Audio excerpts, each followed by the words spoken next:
You are listening to KC Sports Network, proudly presented by Emprise Bank, your partner in possible. Who you do business with is more important than where they're located.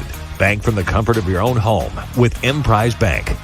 Coming up, the latest episode of the KC Laboratory Podcast with Ken Swanson, Craig Stout, and Matt Lane. Coming to you on the fastest growing sports media network in Kansas City. You can find all of our channels covering all the local teams wherever you listen to podcasts or on YouTube. Just search KCSN. And now, the latest episode of the KC Laboratory.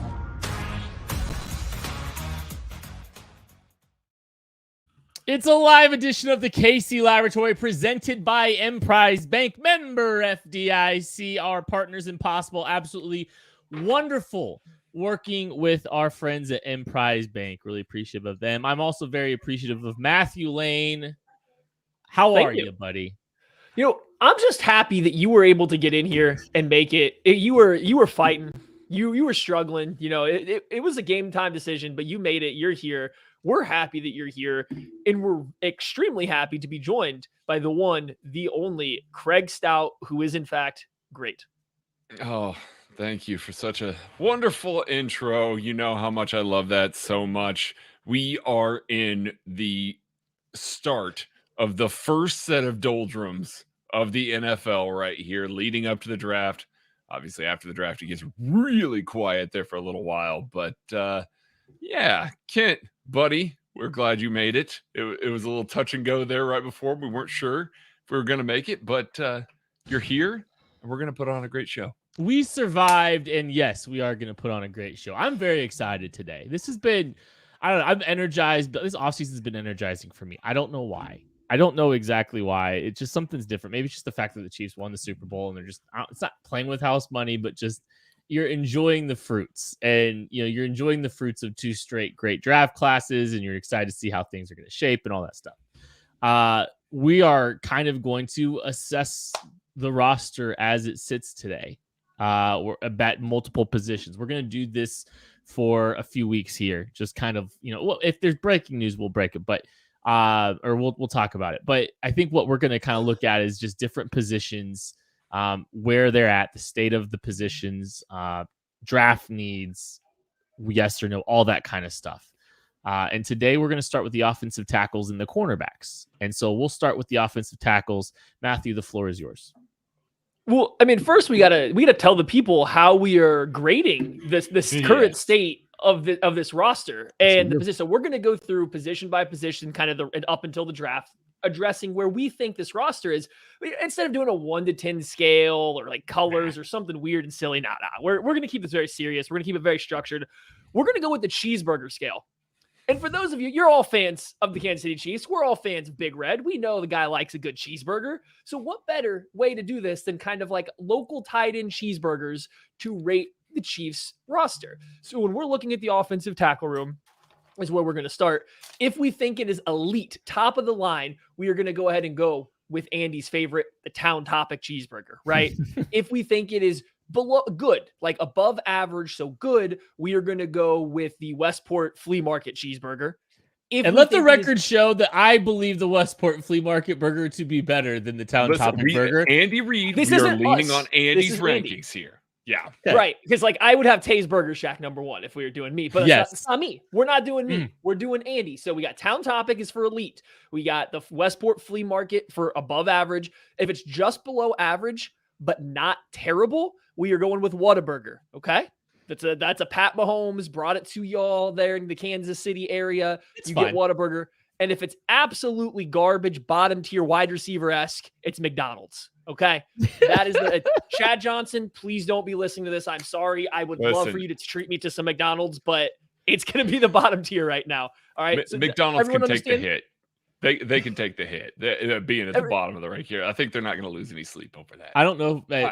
We should have cleared this with BJ just to make sure that we didn't have any burger sponsorships in the works. And like We're not gonna be like ba-da-ba-ba-ba like in a week or two. Well, that was good. When you see the hard pivot into that being the number one burger, all of a sudden know what happened. Y'all know what happened. Listen, we have like 8 or 4 shows, 5 shows we're gonna be doing these positional rankings like this. Listen, if you're a burger company out there and you want to get a shout out, you got 5 shows to get this bad boy in ink, okay? That's all I'm saying. You got 5 shows. We will and you would be surprised at how cheap we are.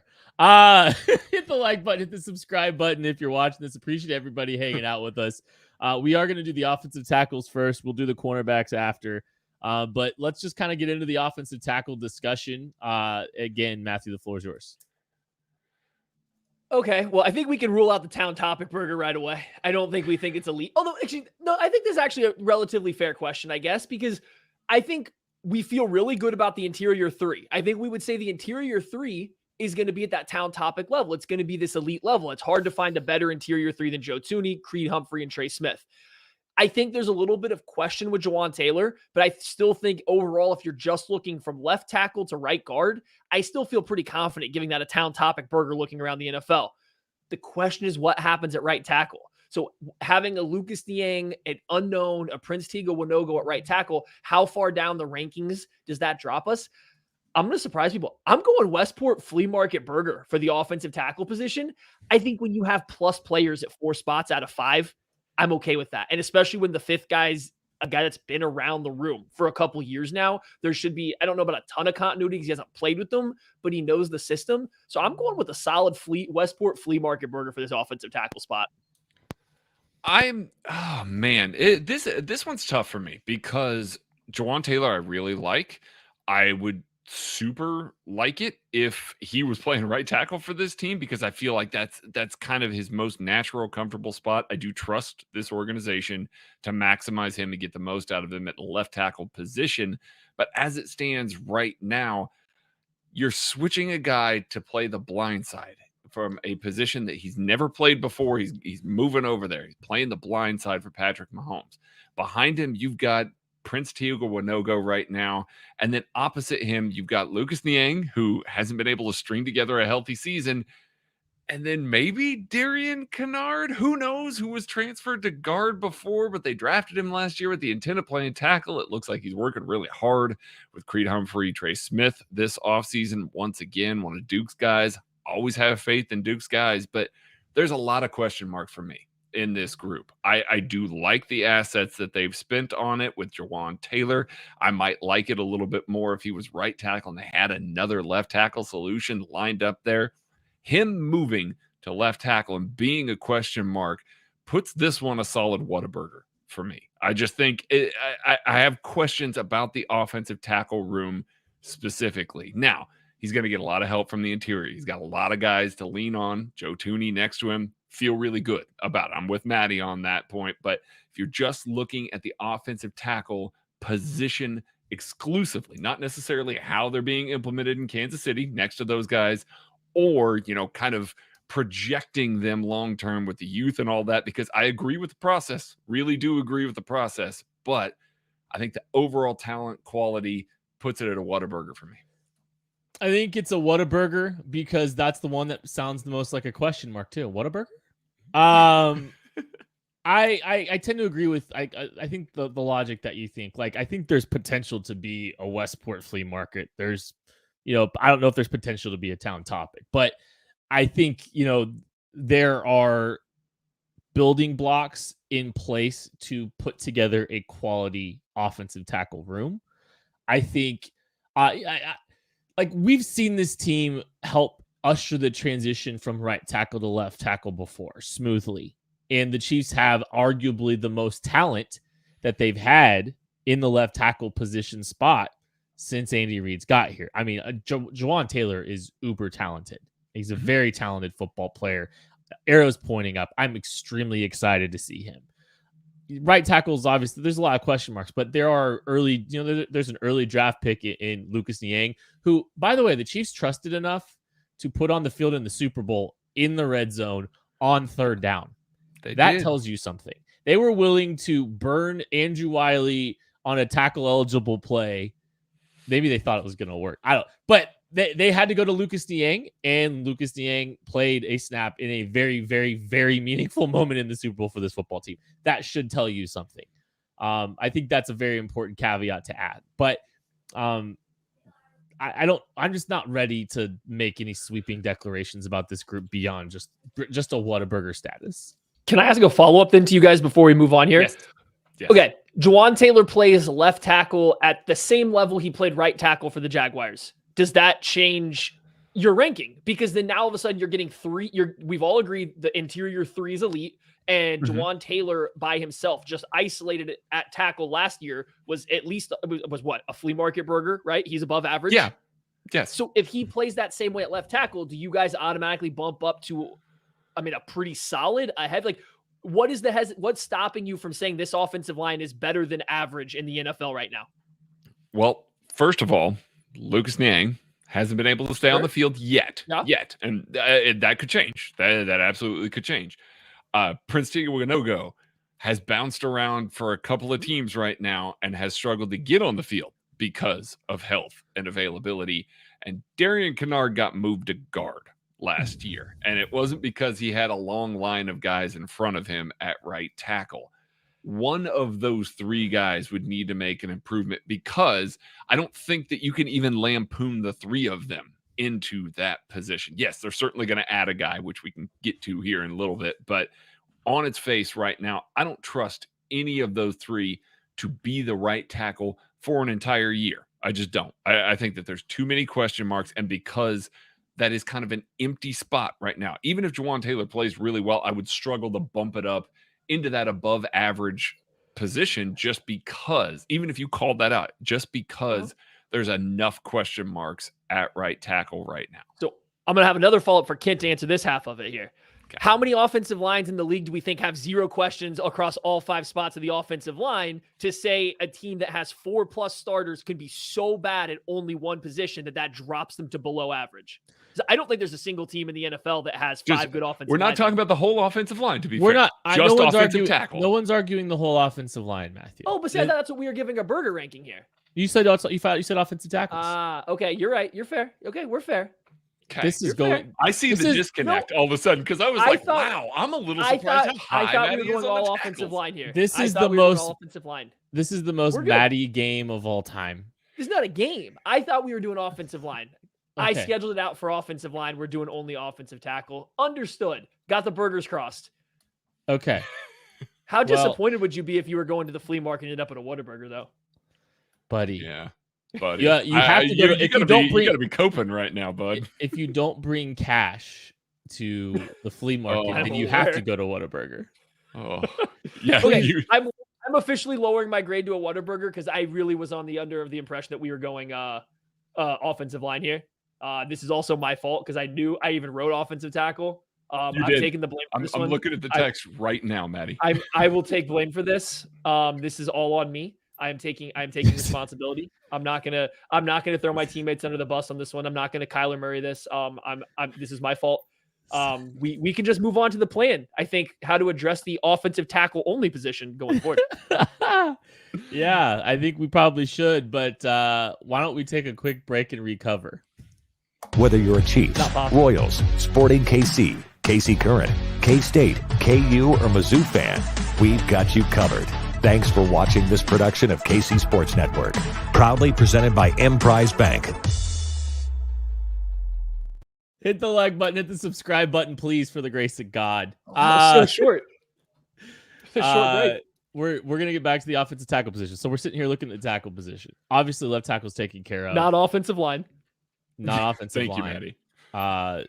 Maybe we already did. It sounds like we already did it. Spoilers. So when it comes to the right tackle competition, how much competition do we think the Lucas Niang, Darian Kennard pairing potentially needs?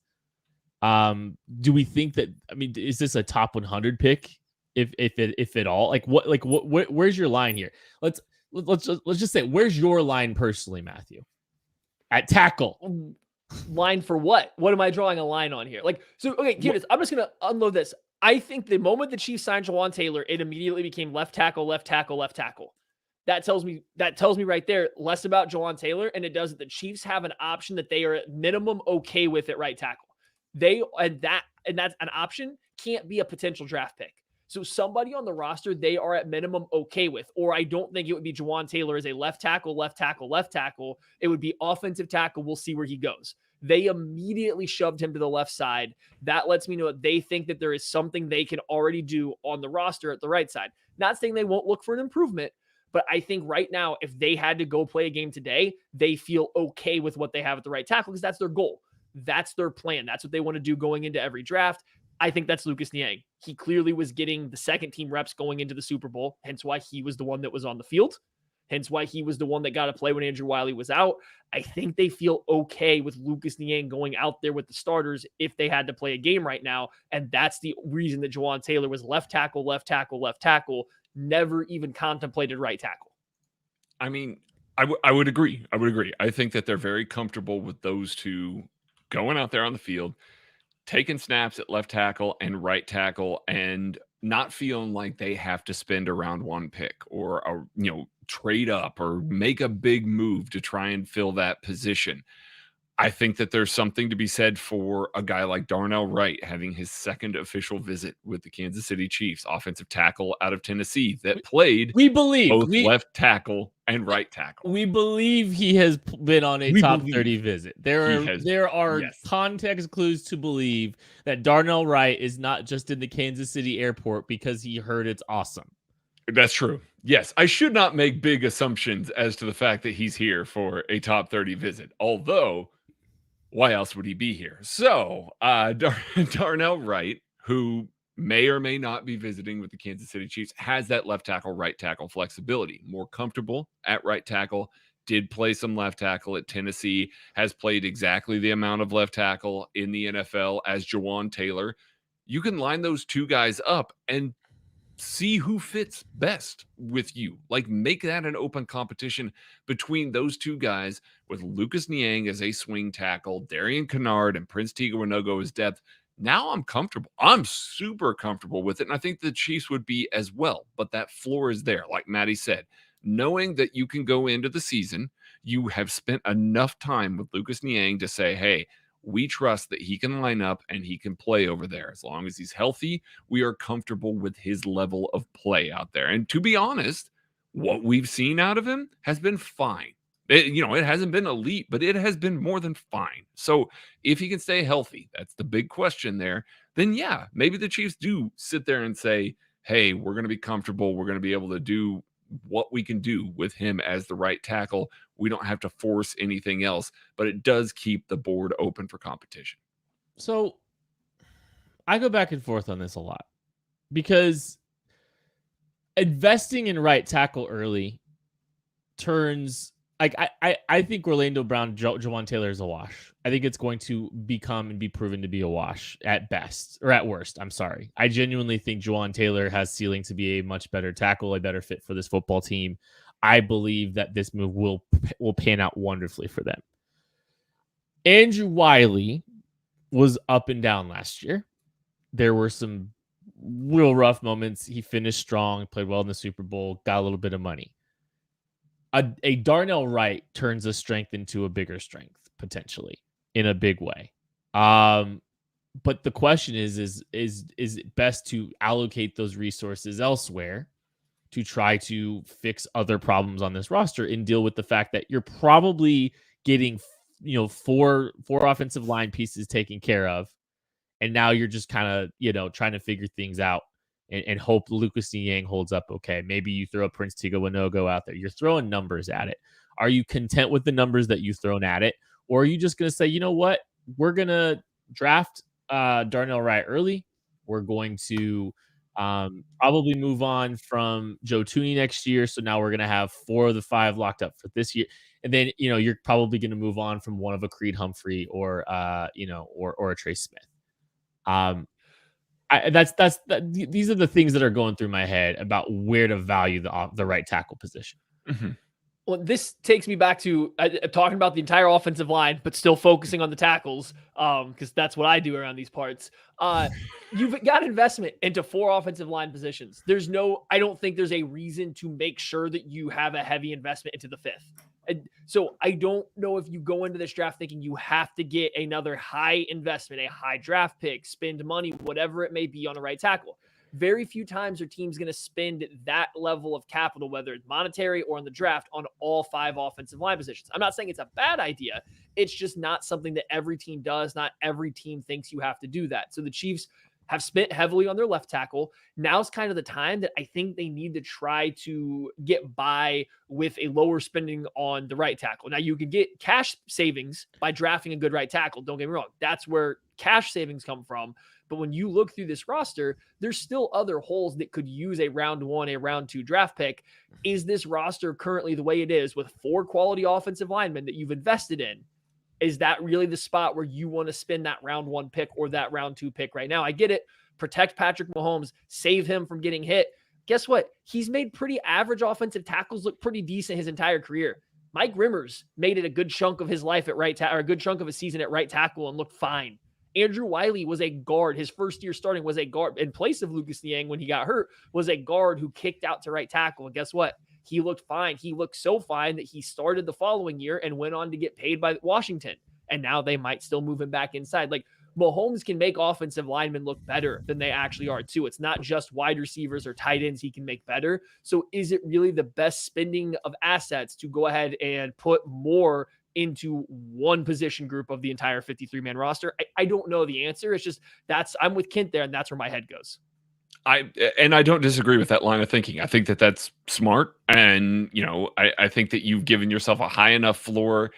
And as we talked about all last season and, kind of moving on from Orlando Brown Jr., if you feel comfortable not having to help both tackles, well, hey, great. You can focus your attention towards one. We've seen them be able to handle it with both guys, but especially when they've just had to focus on the one side, it's been pretty strong. They haven't had to worry about it as much. My only counterpoint to that would be Joe Thuney. You can easily get out of his contract next year. And he's getting older. Joe Thuney is very important to this team. And if they decide to keep him for the life of that contract, by all means, do it, because he's not going to be the highest interior offensive lineman. I mean, he's already not, but he's going to that's going to dwindle pretty quick here, especially after Creed Humphrey gets paid as well. But you can move on from him, save about $10 million against the cap next year, and kind of make your offensive line to where you're not paying as many guys. So maybe you do take a little bit of investment. You play the board the way that you want to. Even if it is a round 1 guy, you are moving on from a big cap hit, that next year, and you can kind of absorb some of that a little bit. And you still only have 4 guys that you're really concentrating on. And the Chiefs can improve the right tackle position potentially still without going round 1 too. Sure. Like, if you told me the Chiefs drafted Wanya Morris out of Oklahoma, I think he's right there. If he's pick 95, there's a chance that Wanya Morris beats out Lucas Niang. Like, we can still have this conversation, and the Chiefs can still catch somebody that can contribute potentially and beat out a Lucas Niang too. Like, that's in the range of outcomes too. Like there's some decent right tackle options in day 2, Matthew. There's some. It's not a strong tackle class. I think Wanya Morris is definitely one of them. A guy that I'm higher on than I think a lot of other people for that same range is Nick Saldiveri out of Old Dominion. Now, yeah, he makes a lot of sense. Really like he's the dream tackle, kicks in the guard if it doesn't work out. Right. Worst case scenario, he's the guy that takes over for Joe Thuney playing guard because he can't quite cut it at tackle, and he's got athleticism. Like, his style of play fits what the Chiefs like for their tackle to guard converts. Like, I love the versatility, but I think there's a chance that he can go out there and play tackle. He's got not exactly Andy Reid, Andy Heck arm length. I think they fall into like 33 and a half or 33 3/4 inches, but that's good enough for the NFL. Andy Reid's dipped his toe into the 30, that realm. As long as you're over 33 inches in your arm length, there's a chance. So him, Wanya Morris, I think Blake Freeland belongs in this range. I think somebody might overdraft him for his athleticism, but boy, he cannot pass protect to save his life. Blake Freeland feels like the most Chiefs pick ever because of the BYU connections, the athleticism. I would not be remotely Short stunned. arms, though. Short arms, under 34-inch arms, despite being 6'8". I mean, that it does matter slightly for Andy, although maybe not. Can't protect his inside shoulder at all, which is like the most important thing for Andy Heck. Now, that's something you can coach. Don't get me wrong. He's got the athleticism to slow play it, protect his inside shoulder, then get wide, but he's terrible in pass protection right now. So like, I don't love him. The only other name I'd say kind of in this round 3-4 range that intrigues me is Carter Warren out of Pittsburgh. I think if you wanted to tell me there's a guy to come in and compete for a starting job day one, but maybe has a limited upside, Carter Warren's kind of the guy I go to. He's just technically sound. I don't know if you're ever going to get this Pro Bowl level tackle, even if everything hits just right, but he might be able to come in and compete. It would be another Darian Kennard-like signing, and we can't let the outcome of that one player and his path infect this, but like, he's a guy that I just think could come in, played a lot of football, could slide in and compete early. So like, I do think there are late day 2, early day 3 options to compete at right tackle. How far do we think that DeJuan Jones, Ohio State tackle, reasonably falls in this draft? Because when you look at some of the, comps and the way that he's built and everything like that, he is a right tackle only. Like, you're not going to plop him in at left tackle and say, okay, go protect the blind side over here. Doesn't have great athleticism. His shuffle's fine, but not going to have great athleticism. A lot of the comps that we're seeing, just because he is a massive mountain of a human being, Trent Brown, Orlando Brown Jr., guys that the NFL has not exactly treated the kind of way that you would expect elite tackles to be treated. Do we think that this man falls to the middle of the second round? Do we think that he's a potential round 2 trade up for the Chiefs? Like, at what point are you comfortable with drafting a player like that? Because Andy's going to love the size. He's going to love the size, the length. He's going to love plopping that man over at right tackle and say, okay, we're great. We're great over there. But I don't know if it's going to be a round 1 sort of deal for him, because I think the rest of the NFL is going to view him with a lens that we're kind of seeing them view guys like this a little too often lately.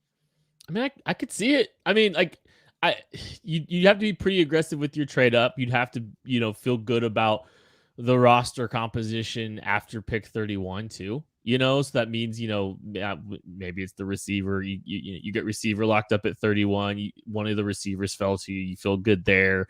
You're watching the board. You're seeing that, the right tackles only kind of, still on the board. I don't know if he's out of striking distance for them to go and aggressively move up. And if you're telling me that the Chiefs, after 2 days of the draft ended with, a receiver and DeJuan Jones, I'd feel good. I'd feel real good about it. I think there's a chance he slides farther than you have to trade up to get him.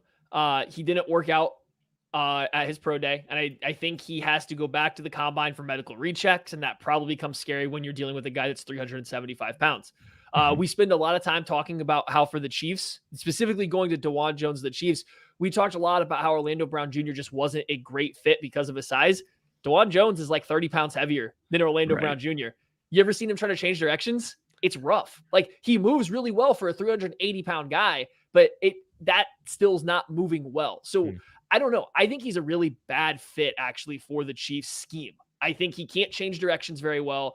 He can't really protect his inside shoulder because he has to put so much effort. He's explosive, so he can explode out of his stance, but the moment that he has to change directions and cover his inside shoulder, it's sluggish, it's slow, or when somebody hits him with the stutter step, it takes him a long time to get going again. I think there's some significant issues with just his size trying to play in the NFL that blocking for Patrick Mahomes is going to be a nightmare for him. The amount of times you got to start, stop, and be a reactive athlete is not DeJuan Jones' strength. So you want to tell me the Titans draft him early in round 2 and it makes sense? Yeah, I agree. You want to tell me the Chiefs pass on him at the end of round 2 because it's not a great scheme fit? I also would find myself agreeing. So I don't know where his draft range goes. I think he's going to be a lot more scheme dependent than people think right now. And I'm slightly worried about a medical recheck for a guy not working out at his pro day that comes with that size.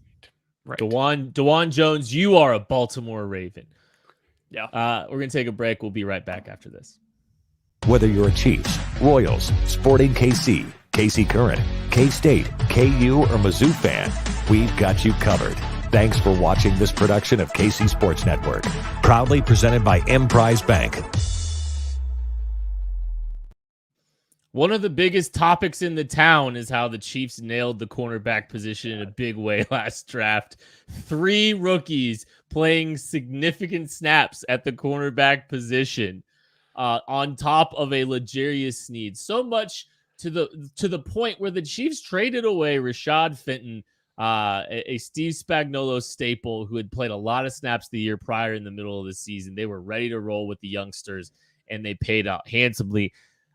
Interesting question, though, Matthew. In our beautiful cheeseburger scale, yes, what is the state of the cornerback position? Okay. So not the whole secondary, just the cornerback position. Yes, I want to clarify. Okay. Yes. And by the way, slot corner counts too. You don't have to segregate that out. You can Okay. I want to be clear. All right. So for me, I'm going to say they're not quite town topic. They're not quite elite because I think there's still a little meat on the bone left for these outside corners, these young rookies. Jalen Watson, Joshua Williams, I think still need to make that next step before I'm ready to give the unit as a whole the elite tag. I like what Trent McDuffie showed. I think he's well on his way to a nice, good town topic cheeseburger right now. L'Jarius Sneed, I think he's on his way to a town topic cheeseburger right now. I'm just not sure if the rest of the guys are there. I think this is the highest. This is like the best, the perfectly cooked, the absolute best. All the condiments, everything is fresh. You didn't wait at all. You had the cash with you. Westport Flea Market Burger Position Group right now. They are on the fringe of heading over to town topic because they need something just a little bit better. I mean, yeah, that's pretty much it. There's lots of questions about the sophomore efforts of a lot of these guys. I mean, they did fall to day 3 for a reason. Brett Veach doing a good job of scouting these guys, finding the sweet spots in the draft. We all really love Jalen Watson. We love Joshua Williams. Obviously, are high on L'Jarius Sneed and Trent McDuffie, but there are question marks. They still have to show up and play in the sophomore year now that teams have a little more tape on them. We've seen guys in the past, especially even with Steve Spagnuolo corners, we've seen guys that where all of a sudden it's like, okay, when that guy's on the field, we know what sorts of routes we can throw at him to try and get the matchups we want and try and target them. How do they respond in that moment? How do they rebound in that moment? They can still hold up against those types of things. This elevates to a town topic. It easily does. And I do think that this is a very, very, very solid Westport Flea Market burger with this group because it is just so good. And it's also on top of this, much like the Westport Flea Market burgers, cheap by comparison. Like you're not spending a ton of money and you're getting great quality out of it. I mean, this is like literally the perfect comparison for that burger because it's so good right now and you're not investing so much in it to where you feel like, well, yeah, that was really good, but I had to pay a small fortune for it. It just really is perfect for that. There were times during the Royals run in 2015-16 or 14-15 when Westport Flea Market was offering their burger for the same price that they offered it in 1985. That's what this cornerback group is right now. They are paying absolutely nothing for this cornerback group, but getting a high quality product out of them. In the KCSN draft guide last year, Joshua Williams and Jalen Watson were both 3rd round grades for us. Trent McDuffie was a top 20 player for us. We were very big fans of them. You should check out who we think we're big fans of in the KCSN draft guide, which is releasing next Wednesday. It's April 5th is when it releases. If you pre-order, you're going to get 3 free months of the KCSN Substack to go with your guide, which releases on April 5th. It's a very good deal. It's $12.99. The link is in the description of this show. Whether you're listening, whether you're watching, it's in the description of this show right now. So pre-order that. Make sure you take advantage of that. But I would agree. I think it's a Westport Flea Market. My question, in Kansas City, we don't know much about cornerback play. Okay? Because we've had to deal with, scraping the barrel to fix the position. Part of me wonders if we are, just because this group's so young, are we devaluing what they've done to this point a little bit? Should they be a town topic secondary at the cornerback position for quality, for players that can start? You've got inside outside flexibility. You've got a blue chip player. You've got near a blue chip player, one of the best blitzers in this, from the corner position. Like, maybe we are a little too low on them. Maybe we should be considering a town topic. I'm trying to think if we're stacking up, like, we're talking about right tackle, left tackle, and all that stuff. And there's some concerns that one of the tackle positions, or like, what's stopping us from them becoming a town topic? Is it just the sample size, or are we just undervaluing? Are we overvaluing the rest of the league's cornerback situation?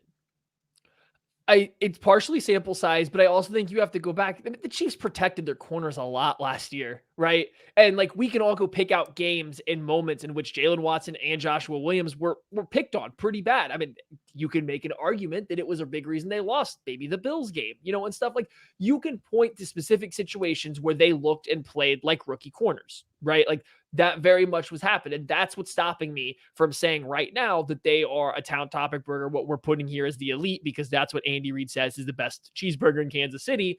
That's the only thing, is I want to see them go out there, and I want to see them put Jalen Watson and Joshua Williams in bad spots. I want to see you go man-to-man on A.J. Brown on a slant and stop him, because they weren't stopping him man-to-man, one-on-one in the Super Bowl. And that's not a fair thing to expect every corner to do that, but I just want to have the confidence that they do that before I go out there and say they're elite at this point in time. So it's partially sample size. It's partially the Chiefs' defensive scheme, I think, protected them. We talked about it a lot last year. They played a lot of spot drop, and they did that because there's a lot of new pieces, but also because there's rookie corners that aren't always playing. A backup tight end posterized Jalen Watson, who I thought played great, but like, that's just stuff that happened. It's one play. I don't want to make too much of it, but like, there's little bits and pieces that I think are enough, give me enough hesitation to say, let me see year 2 before I put them at elite. And I see exactly what you're saying, Kent, especially since the rest of the league is also kind of shifting to protecting their corners a little bit more too. Like, it's hard to play corner in the NFL right now. So playing, split safety looks, trying to be a little bit more spot drop on occasion, trying to take a little more off the plate of these guys to try and protect them a little bit more makes sense. It's a logical thing that Steve Spagnuolo did.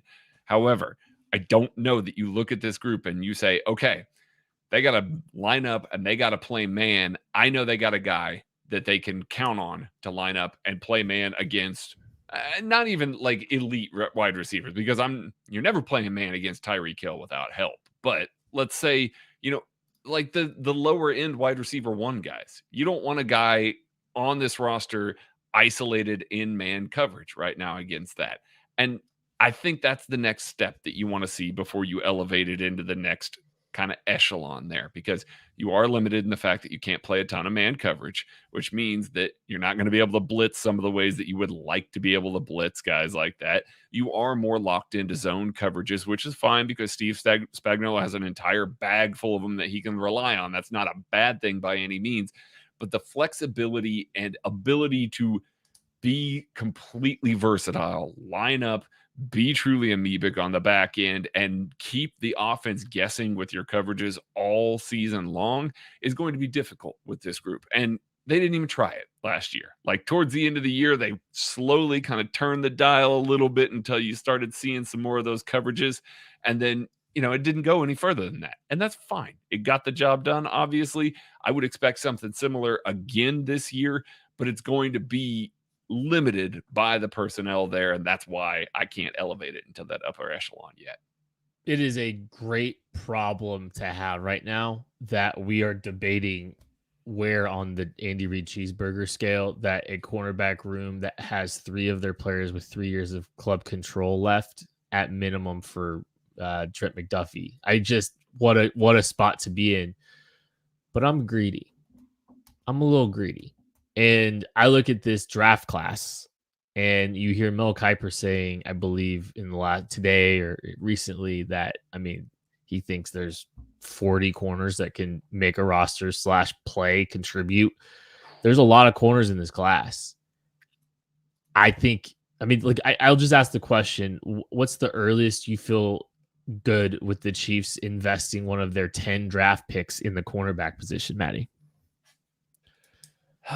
If it's 10, there's always a chance, right? Like, I look through this cornerback room and like, what are you quite literally trying to beat out though, right? Like, what is the corner that you're trying to beat out? You're trying to get a better backup third string slot option slash special teamer in Nazee. Like that's what you want to replace at this point in time. If that's what you're going for, just wait till unrestricted, or wait till after the draft, sign some guys in free agency. Maybe there's a good value on day 3, somebody that falls to them, that fits their system, that can play special teams and does all this stuff. But like, the improvement over Nazee Johnson is such a minimal impact that I just don't know if you're going into the draft thinking that's what you need, because 4 of these corners are young.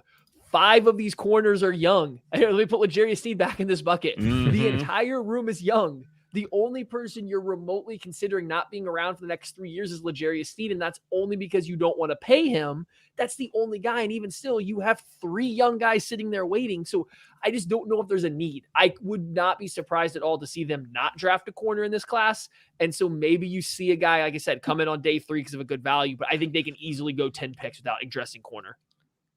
Draft a corner in this class.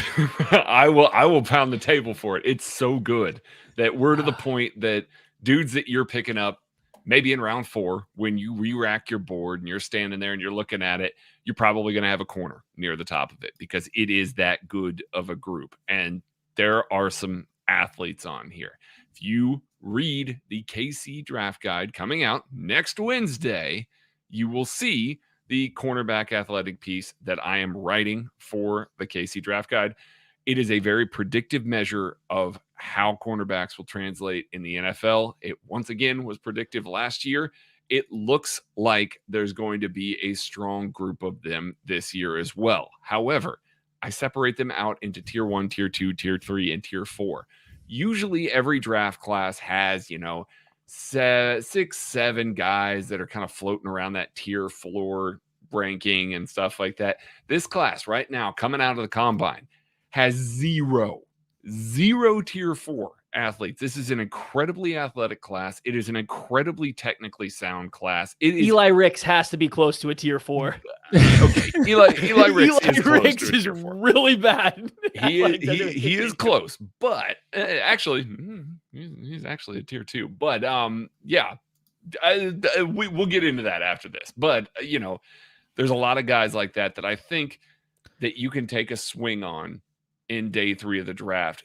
Draft a super athlete, gamble on the upside, and then if that means that DiCaprio Bootle now all of a sudden isn't part of your roster, you've got another guy to play special teams that you can kind of replace that and kind of round out the bottom of the roster. I agree with Maddie. The logic is sound. You're not trying to replace one of these guys at the top, but give yourself another swing on a guy that might translate to a guy that could play in this league, play on the outside, play on the boundary, play in the slot, wherever you feel comfortable with him. There's enough good corners in this class that I think that I would gladly gamble on a guy in day 3. There's 37 cornerbacks drafted last year. Cornerback 37 for us currently is Nehemiah Shelton. No thanks. I get Nick Jones, somewhere in that range. If he's picked 250, how are you? Are you okay with that? I said I'm fine with it. No, I said I'm fine with it on day 3. And I said, if you want to sit there on day 3 and look for a value, go ahead. And there probably will be value, to Craig's point. I just don't think you go into the draft with an idea of, we should definitely draft a corner here. Because I don't think you should be trying to seek out a corner. You just let the board fall to you. And if you're sitting there, you get to round 6 and there is, I don't know, Keitrell Clark, even though he's a slot only guy sitting there waiting for you. If there's an Eric Scott, there's just guys out there, Alex Austin, if you just want a pure outside corner, Corey Trice, there's plenty of names we can list off here that if they're just sitting there in round 6 and you're like, this guy's better than the 3rd tight end in the draft that I would like, or this guy's better than this 280-pound rotational nose tackle. Sure, take them. It's just, I don't think you need to plan on taking one. I wouldn't be upset if they didn't get a corner is all I was kind of going to. I just tend to agree. I think the value will be there. And I think the Chiefs did smart things in day 3 of the draft where it felt like they just took a ton of value as it fell to them. We all geeked out about Darian Kennard when, we kind of perceived him as a value. So, and they continue to stack up at cornerback too. They weren't afraid, hey, yeah, we just drafted corner. It doesn't matter. We're still that's how we got to this situation this year anyway, is the Chiefs weren't afraid to continue to invest, even though they just traded up for a cornerback in the first round. They just kept letting value fall. I think value will fall to them at the cornerback position. I think I like the idea of grabbing someone in day 3 of this draft. Because I think I do agree with Maddie. I think if I'm just guesstimating, I think round 6 the sweet spot where just one comes uncovered for them, either at the top or the end of the 6th round. They just feel great about grabbing. So that's what I look at.